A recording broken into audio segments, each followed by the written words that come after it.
प्रश्न नाहीत काही, मला वाटतं पुढे सरकावं आपण आता. ठीक आहे, चालेल. 23वा प्रिझम.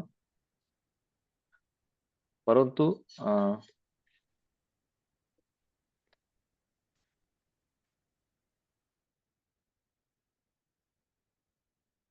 ऑल प्युअर एक्सपिरियन्स म्हणजे सर्व अनुभवातून आणि रिसर्च मधून आता हे सिद्ध झाले आहे, आपल्या लक्षात आले आहे की आजार हे विरुद्ध लक्षणाद्वारे काढला किंवा नष्ट केला जाऊ शकत नाही, जसे की ॲलोपॅथिक प्रॅक्टिस, अँटीपॅथिक आणि पॅलिएटिव्ह मेथड्स. उलट पक्षी काही काळासाठी तो नष्ट झाल्यासारखा वाटतो आपण ट्रीटमेंट केल्यानंतर, आणि त्यानंतर तो जास्त इंटेन्सिटीने परत येतो, परत दिसायला लागतो आणि ॲग्रेवेट झालेला आपल्याला दिसतो. कुठल्या, जसं पॅलिएशन केलं, अँटीपॅथिक केलं किंवा ॲलोपॅथिक ट्रीटमेंट केल्यानंतर अशा पद्धतीने तो कधी बरा होत नाही. जे आपण मागच्या एपिसोड मध्ये बघितलं ना, का सिमिलर सिम्पटम्स प्रोड्यूस करणारे किंवा अपोजिट सिम्पटम्स प्रोड्यूस करणारे मेडिसिन दिल्यानंतर तो आपण आजार घालू शकतो असं प्रथम दर्शनी दिसलं. परंतु ज्यावेळेस आपण अपोजिट सिम्पटम प्रोड्यूस करणारी रेमेडी देतो त्यावेळेस ते सिम्पटम तात्पुरत्या स्वरूपात जातात, पण नंतर ते उलट पक्षी जास्त तीव्रतेने परत येतात. मग त्यामुळे आपली अँटीपॅथी किंवा अपोजिट सिम्पटमची मेथड पण चुकीचीच आहे. म्हणजेच आता काय त्याच्या पुढच्या एपिसोड मध्ये 24 मध्ये काय सांगतं सर, आता अजून हे स्पष्ट झाले की आजार घालवण्यास होमिओपॅथी शिवाय पर्याय नाही, दुसरा चांगला मार्ग शिल्लक राहिला नाही. मग अशीच औषधे देणे योग्य, जी अगदी सिमिलर आर्टिफिशियल मॉर्बिड दिसतात, ज्या नॅचरल डिसीज असतो त्याच्याशी अगदी साम्य असलेली. म्हणजे परत एकदा होमिओपॅथी अँटीपॅथी पेक्षा सरस आहे आणि आपण होमिओपॅथिक पद्धतीनेच आजार बरा करू शकतो असं सरांना 24व्या एपिसोड मध्ये सांगायचंय. इथपर्यंत काही शंका?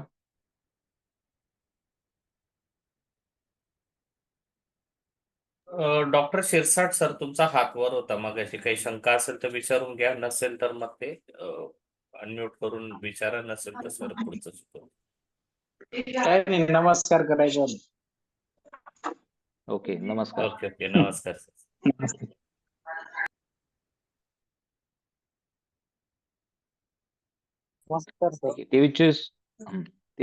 तेवीस आणि 24 मध्ये फार काही नाही.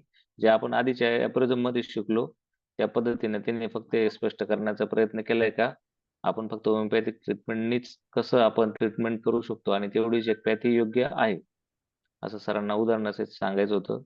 आता 25व्या एपिसोड मध्ये ना, म्हणजे जे आतापर्यंत सर जे टेस्ट आणि एक्सपिरियन्स करत आले, त्यांनी वेगवेगळ्या चाचण्या केल्या, त्याच्यामध्ये त्यांना असा अनुभव आला की हिलिंग आर्टचा अचूक दैवी संकेत म्हणजे गॉड गिफ्टेड आहे, देवाचाच हा संकेत आहे की अशी मेडिसिन जिची ऍक्शन निरोगी शरीरामध्ये सर्वात जास्त सिमिलर सिम्पटम्स प्रोड्यूस करू शकते.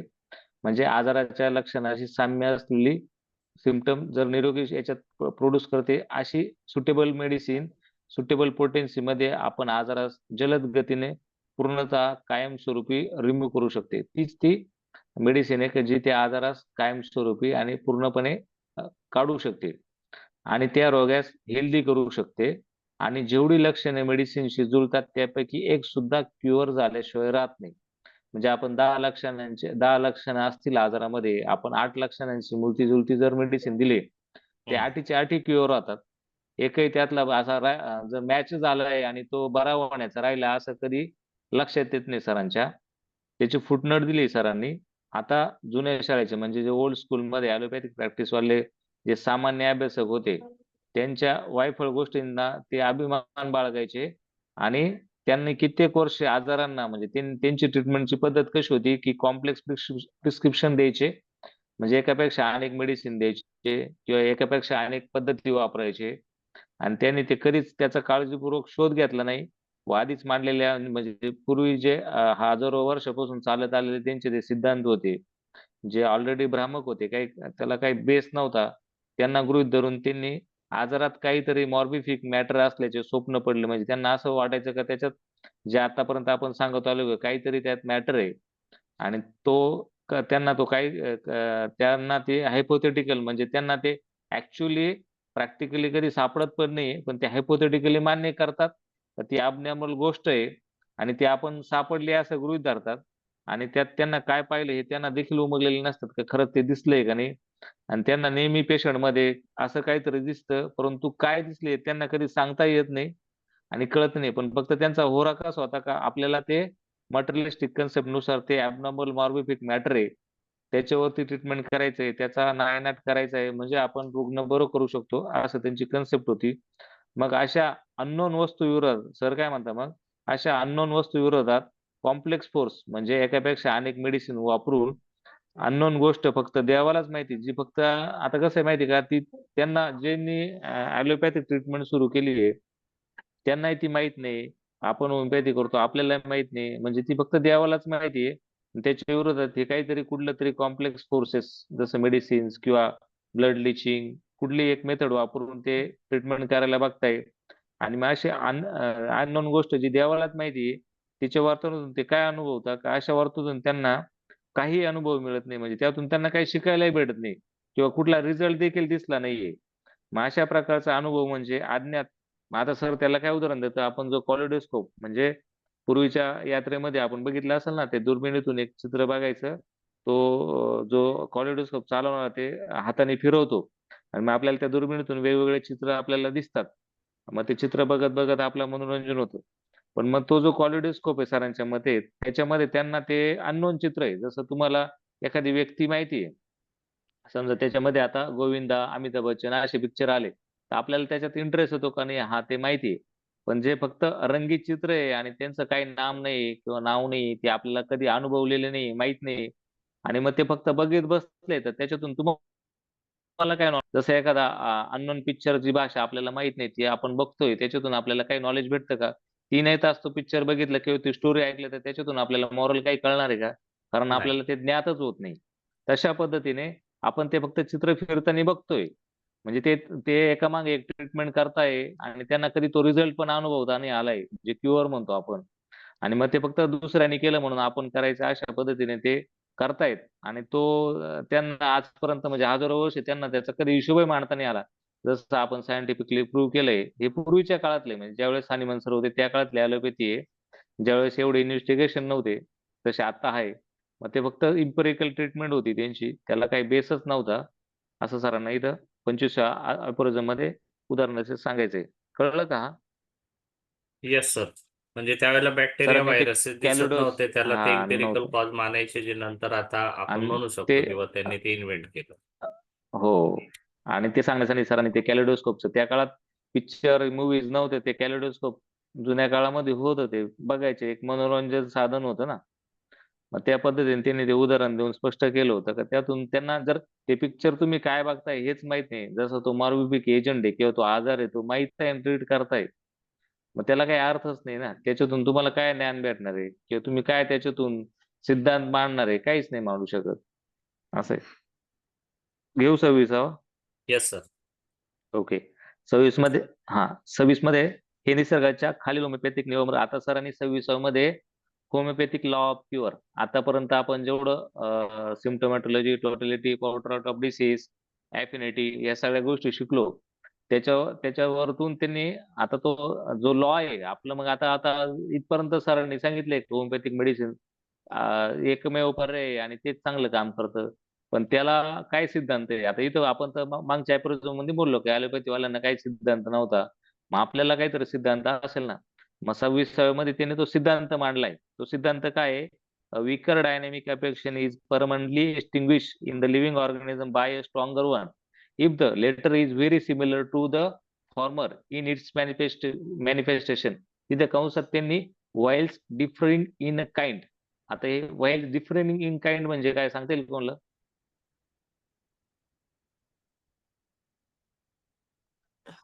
एक स्ट्रॉंगर आणि एक विकर असेल सर त्याच्यामध्ये.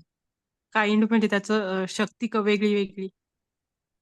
डिफरिंग इन काइंड तर म्हणजे स्वरूप काय वेगळं असेल स्वरूप एक स्वरूप स्ट्रॉंगर म्हणजे असेल आणि एक विकर मीडियम असेल. किंवा असं वेगळं असेल. नाही नाही आता हा जो लॉ आहे ना म्हणजे आता तुम्ही हे परत परत वाचा विकर डायनेमिक अफेक्शन म्हणजे जे कमी ताकदीचं आहे अफेक्शन म्हणजे आजार जो नॅचरल डिसीज आहे, आणि एक्सटिंग्विश म्हणजे बाहेर काढणे, त्याला रिमूव्ह करणे इन द लिव्हिंग ऑर्गॅनिझम, सजीवामध्ये बाय अ स्ट्रॉंगर वन, म्हणजे त्याच्यासारखा स्ट्रॉंगर वन. आता तिथं काय म्हणले, त्याच्यासारखा स्ट्रॉंगर, पण परत त्यांनी कंसात काय म्हणले, डिफरिंग इन काइंड. म्हणजे काय, आता त्याच्यासारखाच आहे पण तो डिफरिंग कसा आहे हे आता हे सापडायला मला सुद्धा 1 तास लागलाय. हे असं डिफरिंग इन काइंड का म्हटले, तर ते कसं आहे माहिती का, आता त्याच्यासाठी ना खाली फुटनोट दिलंय सरांनी. आधी मी फुटनोट सांगतो, मग ते डिफरिंग इन काइंड काय आहे ते सांगतो बरं का. आता फुटनोट मध्ये काय आहे, अशा प्रकारे शारीरिक अफेक्शन, त्याच्या आधी एक थोडं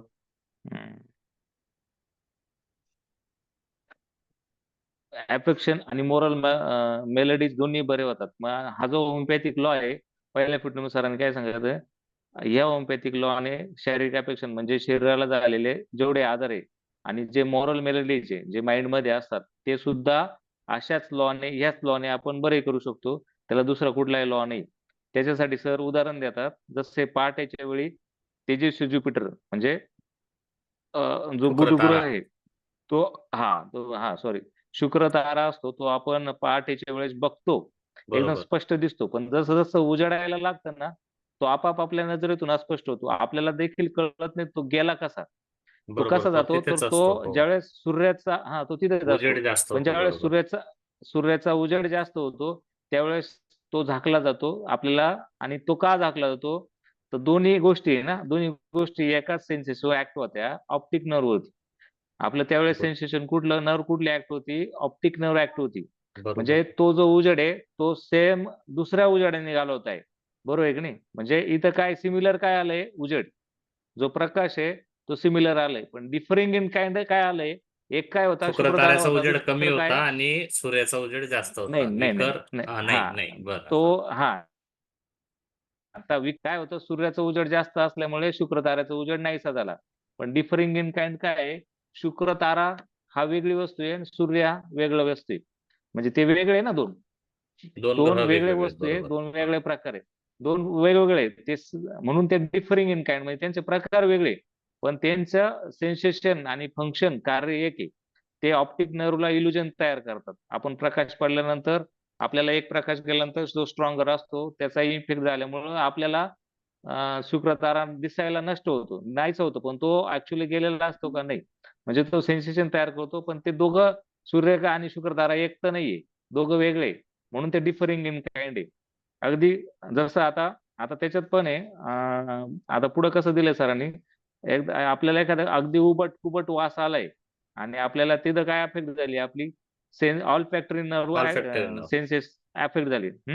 आता ते बरे करण्यासाठी आपल्याला ना, तिथं एखादं काहीतरी गोड केक म्हणा किंवा एखादं मधुर संगीत ऐकायला दिलं, आणि मग अशाने तो आपला उग्रवास जाईल का, नाही जाणार.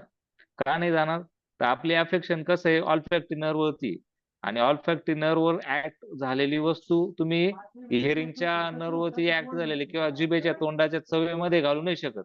त्याच्यासाठी पुन्हा तुम्हाला ऑल्फॅक्टरी नर्वच अफेक्ट झाली पाहिजे. म्हणजे काय झालं, इथं तो सिमिलर नाहीये, डिसिमिलर आहे. काइंड तर डिफरंट आहे. म्हणजे केक हा डिफरंट काइंडचा आहे, तुमचं संगीत हे डिफरंट काइंडचं आहे. आणि ऑल्फॅक्टरी नर्व जो तुम्हाला तो दर्प येतोय, वास येतोय खराब, तो वेगळा आहे. पण हे डिफरिंग इन काइंड आणि डिसिमिलर पण आहे, कारण ते नर्व आपण जे अफेक्शन आहे ते दुसरीकडे शोधतोय. म्हणजे इथं काय झालं, ते सिमटम पण सेम नाही राहिले आणि त्याचा काइंड पण सेम नाही राहिला. त्याच्यामुळे काय झालंय, तुमचा जो उग्रवास आहे, तुम्हाला जो त्रास आहे ऑल्फॅक्टरी नर्वला झालेला, तो तुमच्या केकने किंवा तुमच्या म्युझिकने नाही गेलाय. त्याच्यासाठी त्याच्यासारखाच दुसरा एखादा ज्यावेळेस स्ट्रॉंग स्मेल येईल, त्यावेळेस तो आपण पहिला स्मेल विसरलेला असू, तो त्याशिवाय तो आपण घालू शकत नाही.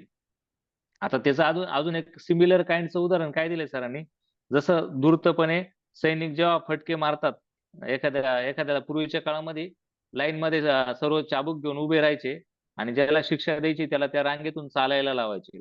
चालताना ज्याच्या प्रत्येकाचा जो चाबूक आहे तो प्रत्येक जण मारायचा. ते मारल्यामुळे काय करणार, तो जो शिक्षा भोगणार आहे त्याला कनवळू आवाजात तो रडणार, गागणार, ओरडणार. पण त्याच्यामुळे काय होतं का, त्याचा रडणं गागून बाकीच्यांना दया येऊ नये, जे बघताय लोक त्यांना वाईट वाटेल ना तो रागतोय, तर त्याच्यासाठी त्याचा आवाज दाबण्यासाठी काय करायचे, ते एखादं म्युझिक लावायचे किंवा ढोल ताशांचा आवाज करायचे. म्हणजे काय हो, हो. व्हायचं, ढोल ताशांचा आवाज स्ट्रॉंगर असायचा हो, हो, त्यांच्या हो. रडण्यापेक्षा.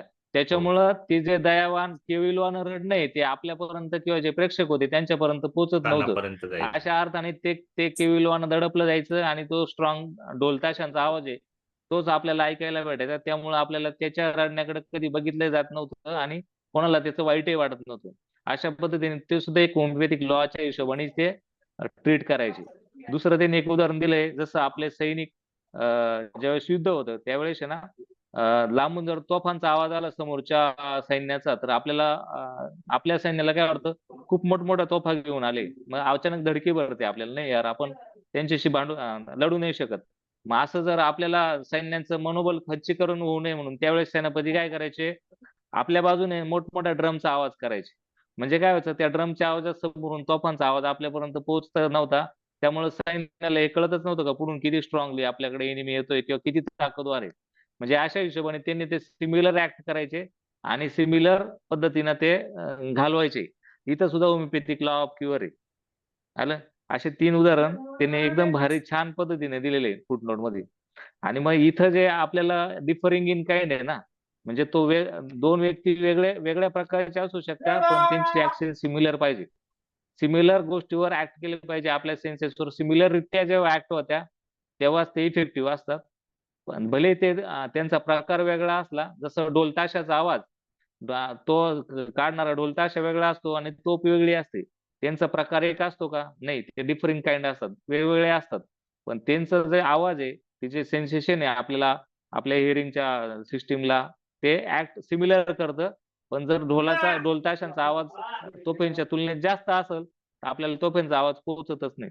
अशा पद्धतीने ते सिमिलर ऍक्शन, पहिला जर विकर असला दुसरा स्ट्रॉंगर असेल तर पहिल्या विकरला व्यवस्थितपणे घालवतो, आपल्याला ते जाणवत सुद्धा नाही.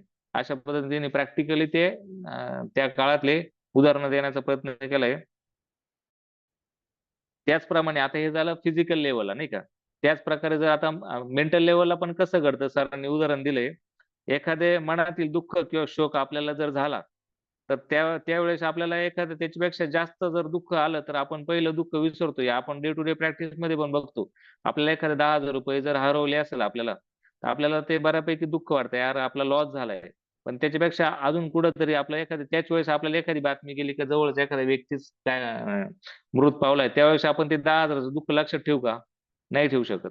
त्या अर्थाने, कारण ते काय आहे, ते नंतरचं आलेलं दुःख त्याच्यापेक्षा मोठं आहे. त्याच्यामुळे आधीचं दुःख आपण ऑटोमॅटिक विसरतो. म्हणजे तिथं पण होमिओपॅथिक लॉ ऑफ क्युअर त्या पद्धतीनेच कार्य करतो. तसंच एखादा अति आनंदाने होणारा दुष्परिणाम, म्हणजे कधी कधी अति आनंद पण आपल्याला त्रासदायक असतो नाही का. एखादा खूपच त्याला लॉटरी लागली, नेडवणी करायला लागला, असं घडतं आपल्याला. मग त्याचा दुष्परिणाम घालण्यासाठी आपण काय करतो, सरांनी तिथं काय कॉफीचं उदाहरण दिलंय. आपण जर कॉफी घेतली तर आपण खूप जी एक्साइटमेंट आहे, कॉफी आपल्याला त्याच्यापेक्षा थोडी जास्त एक्साइटमेंट निर्माण करते. त्यामुळे आपण जो अत्यानंद झाल्याचे दुष्परिणाम आहे ते आपण घालू शकतो आणि कॉफीचा एवढा इफेक्ट कालांतराने तो पण निघून जातो. अशा पद्धतीने त्याच्यावरती आपण त्यावेळेस मात करू शकतो. असं त्यांनी ते एक उदाहरण दिले. म्हणजे 2 माइंडचे उदाहरण दिले आणि पहिले 3 जे होते ते शारीरिक लेवलचे होते. म्हणजे सरांनी या तिन्ही उदाहरण तुम्हाला फिजिकल आणि मेंटल लेवलला होमिओपॅथिक लॉ क्युअर कसा करतो आणि तो डिफरिंग ऑफ काइंड कसा आहे आणि सिमिलर कसा आहे. म्हणजे आता परत एकदा मी तो लॉ वाचतो.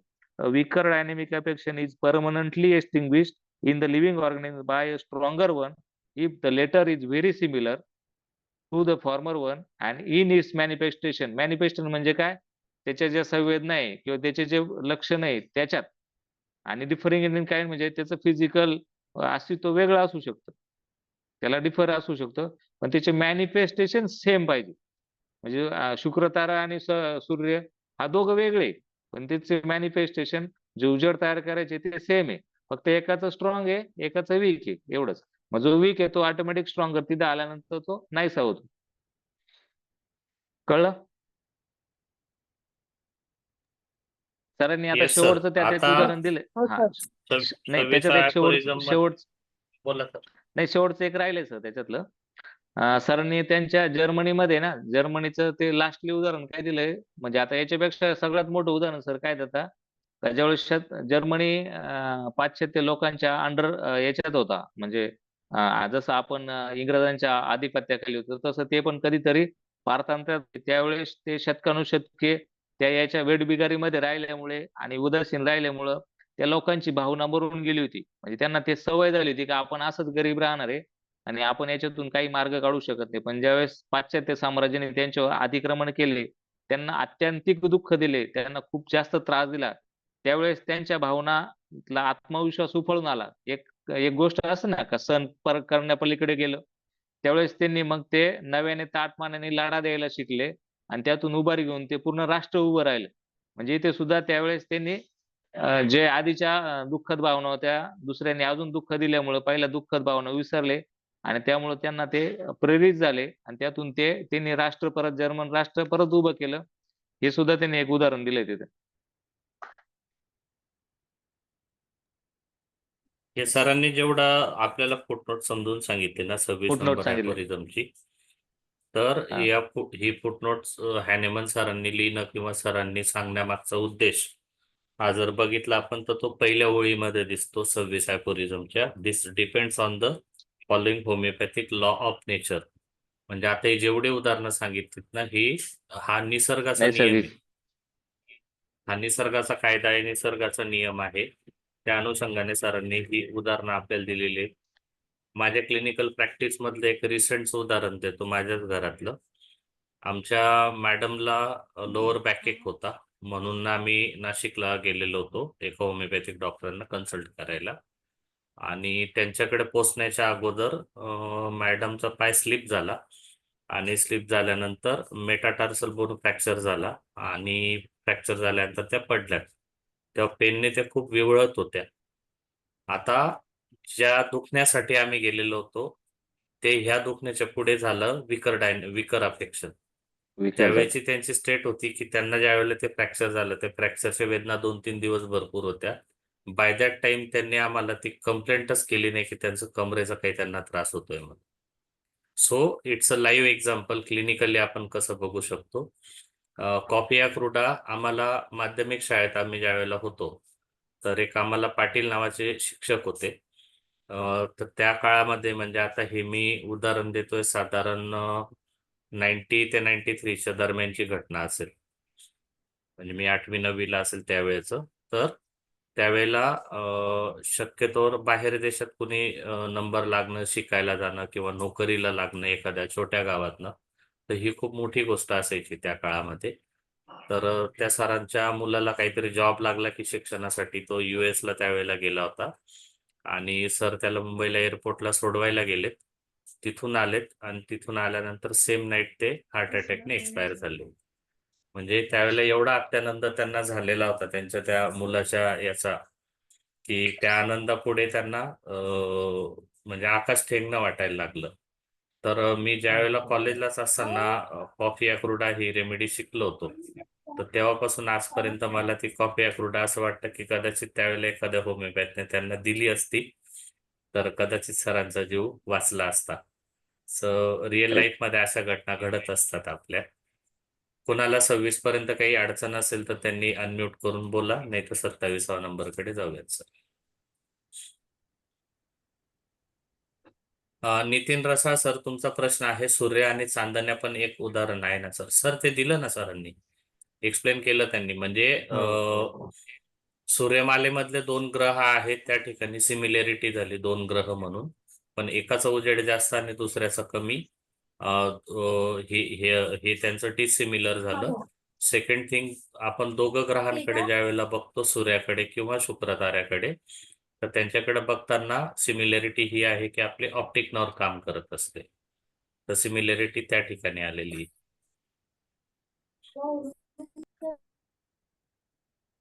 सर हे उदाहरण नाही समजलं. म्हणजे त्यांनी दिलंय ना की कॉफी घेतल्यानंतर ओव्हर एक्साइटमेंट किंवा over excessively joyous state of mind, the injurious हा. Consequences of too great joy will be removed by drinking coffee. पण मग आता हे इमोशन झालं ना, एक्सेस इमोशन झालं आणि कॉफी हे हो. मीडियम वेगळं झालं. मग नाही कसं नाही काय? नाही मग ते तेच ना, मग डिफरिंग इन काइंड कळलं ना तुम्हाला. म्हणजे कॉफी वेगळी आहे आणि तो जॉयचा वेगळा आहे, पण त्यांचे इमोशन मॅनिफेस्टेशन वेगळं काय आहे. आहे इमोशन नाही मॅनिफेस्टेशन लक्षात म्हणजे घ्या, तिथं काय सांगितलं कॉफीने सिमिलर होणारी एक्साइटमेंट पण हा कॉफीने नाही होणारा नाही परिणाम नाही आणि कॉफीचं एक्साइटमेंट, कॉफीमुळे हा होणारी एक्साइटमेंट आणि त्या हा जॉयमुळे होणारी एक्साइटमेंट, इथे हा सिमिलर मॅनिफेस्टेशन काय आहे, ती एक्साइटमेंट आहे, ती सिमिलर हा आहे. हा आनंदाची एक्साइटमेंट ही सिमिलर आहे. आणि बरोबर. डिफरिंग इन काइंड काय आहे, एक कॉफी आहे आणि एक दुसरा आनंद येतो नॅचरली. ओके. हा म्हणजे हा तिचे ते समज. कंसात जे म्हटले ना डिफरिंग इन काइंड, ते प्रत्येक ठिकाणी तुम्हाला ओके. दिसेल. त्या त्या वस्तू सेम नसाव्या. म्हणजे जसं स्वरूप पुढे ते वेगळं का उदाहरण, वस्तूचं. नाही नाही आता ते का दिलंय माहिती का, ज्यावेळेस तुम्ही हा नॅचरल डिसेस आणि आर्टिफिशियल मॉर्बिड डिसेस करतात आणि मेडिसिन देतात, त्यावेळेस मेडिसिन वेगळं असतं. समजा तुम्ही लायकोपोडियम दिलंय, तो कुठला आहे, व्हेजिटेबल कंपाऊंड आहे आणि तुम्हाला बरोबर. ते कोविड मध्ये वापरायचंय. कोरोना व्हायरस मुळे झालंय, म्हणजे त्याचं मॅनिफेस्टेशनचं कारण काय आहे, तो व्हायरस आहे.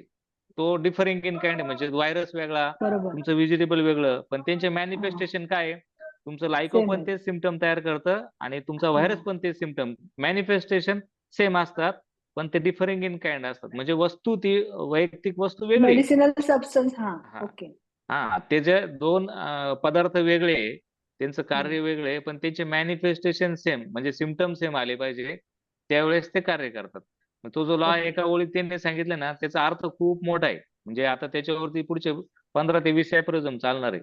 पण तुला ओके. सरांनी एकदम डिटेल एक्झाम्पल, प्रत्येक ठिकाणी एक्झाम्पल देऊन व्यवस्थितपणे आपल्याला समजावण्याचा प्रयत्न केलाय. आता ही फुटनोट इतकी किचकट आहे का, एका ओळीचा 4 ओळी करायला लागत्या समजायला. जसं तुम्हाला आता ते कॉपीचं एक ओळ वाचल्यानंतर काहीच कळलं नाही, पण ज्यावेळेस आपण अशा पद्धतीने एक्सप्लेन करतो किंवा वरचे 3 एक्झाम्पल कसे त्यांनी स्पष्ट केले, त्याच्यानुसार आपल्याला ते कॉपीचं एक्झाम्पल कसं क्लिअर होतं ते बघा. आता तुम्ही अशी जरी फुटनोट वाचले ना, ते लक्षात येत नाही. तुम्ही उद्या पण परत फुटनोट वाचल्यानंतर हे रेकॉर्डिंग परत ऐका, कारण फुटनोट मध्ये ते समजून घ्यायला फार वेळ जातो. हे इतकं पटकन आणि व्यवस्थित समजून सांगितलंय ना, ते तुम्हाला वाचून कधीच कळणार नाही. पण त्याचं सरळ सरळ सरांना एवढं सांगायचं होतं का तुमचं डिफरिंग इन काइंड आणि त्याचे मॅनिफेस्टेशन सिमिलर पाहिजे. फक्त पहिला जर विकार पाहिजे, दुसरा त्याच्यापेक्षा थोडा स्ट्रॉंग पाहिजे, तेव्हा तो पहिल्याला घालू शकतो. त्याच्यासाठी एवढे उदाहरण दिलेले सरांनी.